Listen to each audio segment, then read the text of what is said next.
داڑھیوں سے چہرے، تو لوگ خوبصورت بننے کے لیے داڑھی کٹاتے. اور آج کل کی لڑکیوں کا حال یہی ہے.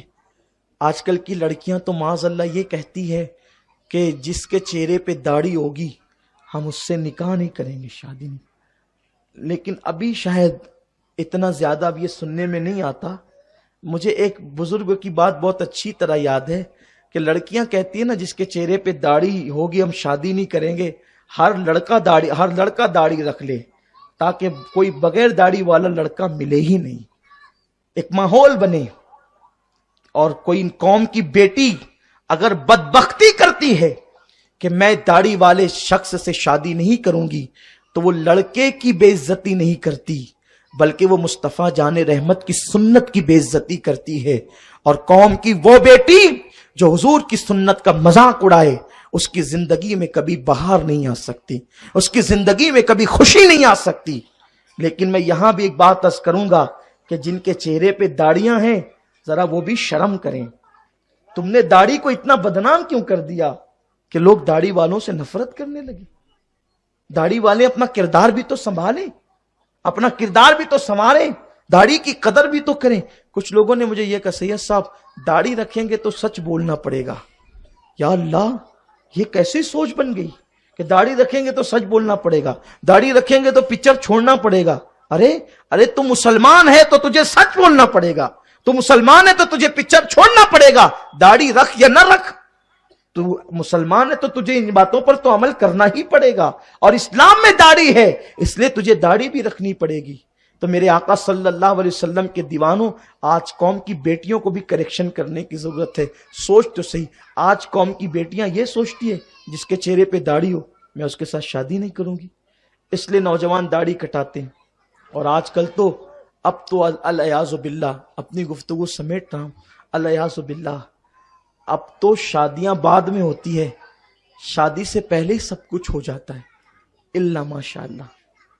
قوم کی بیٹیاں نوجوان لڑکوں کے ساتھ رابطے بڑھا کر اپنا سب کچھ لٹا دیتی، اور قوم کے نوجوان لڑکے شادی سے پہلے ساری لذتیں حاصل کر لینا چاہتے ہیں. بس میں جاتے جاتے اپنا درد دل اتنا پیش کرنا چاہتا ہوں کہ اگر تم شادی سے پہلے شادی کے بعد کی لذتیں حاصل کرنا چاہتے ہو تو کسی کی عصمت کو تار تار کرنے سے پہلے ذرا اپنی بہن بیٹی کا تصور بھی کر لیا کرو. اگر آج آپ کی بیٹی نہیں ہے تو کل آپ کے گھر بیٹی ضرور پیدا ہوگی، اور اگر بیٹی نہ بھی پیدا ہو تو آپ کسی بہن کے بھائی ہو، آپ کسی ماں کے بیٹے ہو، آپ کے گھر میں بھی عورت ہے.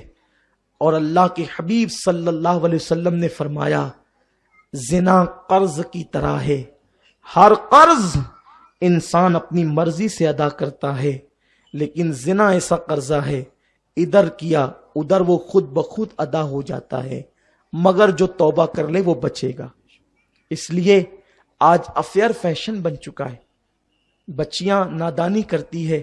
میں اپنی قوم کی بیٹیوں سے بھی کہتا ہوں، میری قوم کی بیٹیوں، یہ جو تم افیئر فلمیں دیکھ کر کے کر رہی ہو، کوئی لڑکا افیئر کرنے والا تمہارا ہمدرد نہیں ہے.